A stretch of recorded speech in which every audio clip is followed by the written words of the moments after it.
جب وسیم رضوی نے یہ کتاب لکھی جس کا آج کل چرچا ہے، تو اس نے، یہ آپ دیکھیے، اس نے خود ہی مجھے بھیجا ایک ویڈیو، خود ہی اس نے مجھے بھیجی مجھے بتانے کے لیے کہ یہ کتاب اس نے لکھی ہے، اور تاکہ میں پھر اس پر کوئی ریئیکٹ کروں، اس کے تعلق سے ویڈیو بناؤں، احتجاج کروں. میں نے اس کو جواب لکھا کہ you only speak from behind the screen. میں آپ کو جو ہے جب انوائٹ کرتا ہوں تو آپ آتے نہیں ہیں. میں نے اس کو بات کی. ہاں، اس نے میرا میسج دیکھا، اس کے بعد پھر ایک اور ویڈیو بھیج دی. یہ اوپر میرا میسج ہے، اس کے بعد پھر اس نے ویڈیو بھیج دی. تو اس سے آپ یہ اندازہ لگائیں. یعنی یہ فرار ہوتے ہیں، ان کے پاس ہاں، حقائق کی دنیا میں کہیں نہیں ہے. رائٹ. آپ سب کو ان کا آنا بڑا اچھا لگا ہوگا. مفتی صاحب کیا حال ہیں، کیسے ہیں آپ؟ الحمدللہ بخیر ہوں، ماشاء اللہ. آپ سنائیں. جزاکم اللہ، آپ یہاں پہ تشریف لائے، میں آپ کا بہت بہت شکریہ ادا کرتا ہوں. اور ابھی آپ کی صحت کیسی ہے؟ معلوم پڑا کہ آپ کورونا اس میں گزار رہے ہیں. طبیعت کیسی ہے آپ کی؟ الحمدللہ بخیر ہے، ماشاء اللہ. اچھا، تو صحت وغیرہ سب بہتر ہے؟ سب بخیر، ماشاء اللہ ماشاء اللہ. اللہ تعالیٰ کا لاکھ لاکھ شکر ہے. اللہ تعالیٰ آپ کو خیریت سے رکھے.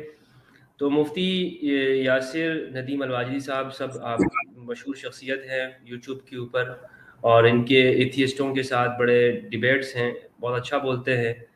اور ایک بات ان کی مجھے بڑی یہ پسند آتی ہے کہ یہ دوسروں کی بڑی رسپیکٹ کرتے ہیں، اور یہ بھی انسانیت کے اوپر یقین رکھتے ہیں، اور اسلام تو انسانیت کا پیغام ہی دیتا ہے. تو ہم نے پچھلے دنوں میں سچ والا ایک شخص ہے، ان کے ساتھ ڈیبیٹ کی. تو مفتی صاحب کے ساتھ ہم نے کچھ چیزیں ان کے ساتھ شیئر کی، اور مفتی صاحب نے بھی کچھ ان کا رد کیا ہے، بتایا ہے کہ کس طرح سے ان کو عربی سے بھی واقفیت نہیں ہے سچ والا کو، اور وہ مدرسہ بھی چھوڑ کے بھاگ چکے ہیں. پھر بھی وہ اس کے باوجود بھی وہ عربی بولنے کی کوشش کرتے ہیں اور چیزیں نکالتے ہیں کہ جن کو عربی گرامر کا پتہ نہیں. تو خیر، اب اس پہ مفتی صاحب ہی بتائیں گے. اب ڈیبیٹ ایک وہ مفتی صاحب کو بار بار یہ چیلنج دیتے ہیں کہ آپ ہمارے چینل پہ آئے، ہمارے چینل پہ آئے. تو مفتی صاحب نے مجھے کہا، بلکہ انہوں نے پبلکلی اناؤنس کیا کہ میں کسی بھی ان طرح ان کے چینل پہ نہیں جاؤں گا، کیونکہ ان کے اور اغراض و مقاصد ہیں، کچھ چیزیں جنریٹ کرنا چاہتے ہیں. تو بہرحال مفتی صاحب نے کہا کہ کسی تھرڈ جگہ کو ہم رکھ کے اس پہ ہمیں ڈیبیٹ کرنے کو تیار ہوں، جسے ان لوگوں نے بھی مان لیا. سچ والا اور ساحل جو ہے ان سے میری جب بات ہوئی، تو اب انشاءاللہ ڈیبیٹ ہوگی.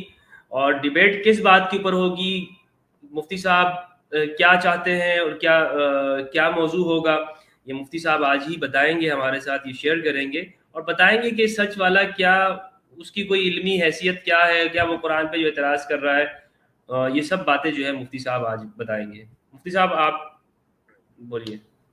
جزاکم اللہ خیرا، بہت بہت شکریہ. آپ نے مجھے الاؤ کیا آپ کی اسٹریم میں آنے کے لیے. جس شخص کی بات ہو رہی ہے، میں سمجھتا ہوں کہ تفصیل سے تو پھر اسی شخص سے بات ہونی چاہیے. اب اگر مجھے آپ ہی سے یہ اطلاع مل رہی ہے کہ وہ تیار ہیں، اگر وہ تیار ہیں تو بہت اچھی بات ہے، خوشی کی بات ہے. انشاءاللہ آپ کے چینل کے اوپر گفتگو ہوگی. میرا ایک موقف بہت پہلے سے ہے، اور وہ یہ کہ ہماری وجہ سے کسی بھی اسلام و فوب چینل کو، کسی یہ جو نسل کشی کے جو انیبلرز ہیں، جینوسائیڈ انیبلرز، ان کو بالکل بھی فائدہ نہیں ہونا چاہیے. یہ جو لفظ میں نے بولا ہے جینوسائیڈ انیبلرز، یہ بہت ہی سوچ وچار کے بولا ہے، ایسا نہیں کہ میں نے ویسے ہی کہہ دیا. یہ جتنے بھی ایکس مسلم، سو کالڈ ایکس مسلم کے نام سے اس وقت چینل یوٹیوب کے اوپر ہیں، ان کا مقصد یہ ہوتا ہے، اور ابھی میں آپ کے شو میں اسی لیے آیا چونکہ ایک صاحب یہ کہہ رہے تھے کہ نہیں، اسلام میں تو یہ ہے کہ غیر مسلموں کو مارنا ہے. یہ سب چیزیں جو یہ لوگ سیکھتے ہیں وہ دراصل اسی طرح کے سو کالڈ ایکس مسلم کی اسٹریمز میں جا کر سیکھتے ہیں. یعنی وہ چیزیں کہ جن کا حقیقت میں کوئی وجود نہیں ہے، نہ قرآن میں ہے، نہ حدیث میں ہے، نہ مسلم معاشرے میں ہے، مسلم سوسائٹی میں ہے، علماء کے بیانات میں ہے، کہیں نہیں ہے اس کا وجود. اس کا اگر وجود کہیں ہے تو وہ چند سو کالڈ ایکس مسلمز کی اسٹریمز میں ہے. اور وہاں سے پھر یہ جو غیر مسلم حضرات ہیں کہ جو حقیقتاً اپنے مذہب سے بھی واقف نہیں ہوتے، چاہے جائے کہ وہ اسلام کے ایکسپرٹ بن جائیں، وہ پھر یہ تصور قائم کر لیتے ہیں, یہ امیجن کر لیتے ہیں کہ اسلام ایسا ہی ہوگا. اب جب یہ نفرت پیدا ہو گئی تو آپ انڈیا کی صورتحال دیکھیں کہ جہاں پر اس کے رد عمل میں ماب لنچنگ ہو رہی ہے, مسلمانوں کے خلاف نفرت کا اظہار کیا جا رہا ہے. تو اس چیز کو, اس نفرت میں سب سے بڑا کنٹریبیوشن کن لوگوں کا ہے؟ یہی لوگ ہیں جن کو ہم ایکس مسلم کہتے ہیں. وہ اس نفرت کو بڑھا رہے ہیں. آگے چل کر کل خدا نخواستہ اگر انڈیا میں کوئی نسل کشی ہوتی ہے, جینوسائیڈ ہوتا ہے, کوئی فسادات ہوتے ہیں, ابھی تریپورہ میں فسادات ہوئے جہاں مسلمانوں کا بہت سخت نقصان ہوا ہے جانی اور مالی, اور اس طرح کے بہت سے فسادات جگہ جگہ ہوتے رہتے ہیں, تو اس میں جو بنیادی کردار ہے وہ ان ایکس مسلم لوگوں کا ہے, چونکہ انہوں نے نفرت بھری ہے عام ہندو کے ذہن میں. تو اس لیے یہ لوگ جینوسائیڈ انیبلرز ہیں. اور جب یہ بات ہے تو ہمارے جانے سے ان کے چینل کے اوپر اگر ایک ویو کا بھی فائدہ ہوتا ہے تو ہم مورلی رسپانسبل ہیں. یعنی یہ ہمارے لیے اخلاقی اعتبار سے نہایت گری ہوئی حرکت ہوگی کہ ہم وہاں جائیں اور ہماری وجہ سے ان کو 2 روپے کا فائدہ ہو اور یا ان کو 2 ویو کا فائدہ ہو. تو اس لیے ہم ایسی جگہ بالکل بھی جانا نہیں چاہتے. آپ کے چینل پر ماشاءاللہ سوائے امن کے, بھائی چارگی کے فروغ کے, اس کے علاوہ کوئی دوسری بات نہیں ہوتی ہے. اور چونکہ آپ ان کے چینل پر جا کر ایک مرتبہ اتمام حجت بھی کر چکے ہیں تو اس لیے اب یہ ان کی ذمہ داری ہے کہ وہ آپ کے چینل پر آئیں. میں نے اپنے چینل پر بلانے کے لیے کبھی اصرار نہیں کیا, نہیں آنا ہے نہیں آئے, کوئی مسئلہ نہیں ہے, کیونکہ مجھے کوئی فرق نہیں پڑتا کہ میرے چینل کے اوپر ویوز آتے ہیں یا نہیں آتے. ہم ان چیزوں سے بہت آگے نکل چکے ہیں الحمدللہ. تو اس لیے میں نے سوچا کہ آپ کے چینل کے اوپر اس کو رکھا جائے. اگر وہ تیار ہیں تو بہت اچھی بات ہے, ماشاءاللہ ہم بھی منتظر ہیں. تو اب یہ کہ موضوع متعین ہونا چاہیے, اور اس کے بعد طریقہ کار کے ڈیبیٹ میں طریقہ کار کیا ہوگا, ٹائم ہر ایک کو ایکول ملے گا یا یہ دو بدو گفتگو ہوگی, جو بھی طریقہ کار ہے, جو شرائط ہیں وہ طے کر لی جائیں اور اس کی روشنی میں پھر انشاءاللہ گفتگو. اچھا قبلہ, آپ نے ان کی کئی چیزوں کا جواب دیا ہے, تو آپ بتا سکتے ہیں کہ جو آپ نے تو ان کی چیزیں دیکھ لی ہیں, ان کی علمی حیثیت کے بارے میں, کیونکہ جس سے آپ بات کرنے جا رہے ہیں آپ کو تو معلوم ہوتا ہے کہ اس کی علمی حیثیت بھی کچھ ہو. کچھ نہیں ہے تو علمی پھر کس حیثیت, چیز علمی پہ بات ہو, حیثیت کیوں نہیں. بات ہو؟ ہاں یہ بات بھی صحیح ہے کہ پھر کیوں بات ہو. اصل میں حیثیتیں 2 طرح کی ہوتی ہیں. ایک ہوتا ہے ایک سامنے والے کی اکیڈمک حیثیت ہوتی ہے اور ایک اس کی تاثیر ہوتی ہے. تو اگر ہم اکیڈمک حیثیت دیکھیں تو وہ 0 ہے. آپ ہی کے ساتھ جب ان کا مناظرہ ہوا تھا تو انہوں نے اس کا اعتراف کیا تھا کہ انہوں نے مدرسے کی تعلیم مکمل نہیں کی ہے, اور جو وہ قرآن کے چیلنج کو ایکسیپٹ کرنے کے نام پر 2-4 صورتیں گڑھ کر لے کر آتے ہیں, اس میں اتنی غلطیاں ہوتی ہیں کہ یعنی میں آپ کو حقیقت بتاؤں کہ میں نے جب وہ جو یوٹیوب والی جو صورت ہے وہ میں نے جب چلائی, کسی نے مجھے اس کا لنک بھیجا, تو میرا 8 سال کا بیٹا ہے, 8 سال کا, وہ سن کر ہنستے ہنستے لوٹ پوٹ ہو گیا. تو یعنی آپ یہ دیکھیں کہ ابھی اس نے صرف 2 پارے, یعنی 2 پارے بھی اس کے نہیں ہوئے حفظ, اور ایک ایسا عربی وہ نہیں جانتا ہے, لیکن ایک چیز ہوتی ہے کہ آپ اندازہ لگا لیتے ہیں کہ کیا ہے قرآن اور کیا قرآن کی مطلب یہ کہ اس کا نقل مارنے کی جو کوشش. تو وہ 8 سال کا بچہ جو ہے وہ ہنستے ہنستے لوٹ پوٹ ہو گیا سن کر. تو میں نے کہا بھائی جب اس بچے نے ہی اپنی ہنسی میں اس کا جواب دے دیا تو اس کا جواب دینے کی کوئی ضرورت نہیں ہے. لیکن جو میں نے جس صورت کا جو سورہ کووڈ انہوں نے بنائی تھی اور اس کا میں نے آپریشن کیا تھا, تو حقیقتاً ایک ایک جملہ جو ہے, یعنی اس میں مبتدا خبر کی جملہ اسمیہ, جملہ فعلیہ, جو بنیادی چیزیں جو ہم سال اول دوم میں اپنے بچوں کو, طلباء کو پڑھاتے ہیں مدرسوں میں عربی, اس طرح کی غلطیاں ہیں. تو ایک آدمی کا اکیڈمک لیول بالکل نہیں ہے, یہ تو طے ہے. لیکن اتنا ضرور ہے کہ کچھ ہمارے ہندو بھائی ہیں وہ بیچارے متاثر ہو گئے ہیں, اور وہ متاثر اس لیے ہوئے ہیں کہ ان کے ذہنوں میں پہلے سے ایک, اور یہ بڑا لمبا ایک بہت افسوسناک ایک چیپٹر ہے ہماری بر صغیر کی تاریخ کا, جو انگریز یہاں بو گیا ہے ہندو اور مسلمانوں کے درمیان نفرت کے بیچ. اور پھر اس طرح کے لوگ آتے ہیں, سچوالا ٹائپ کے لوگ, یا سنجے وہ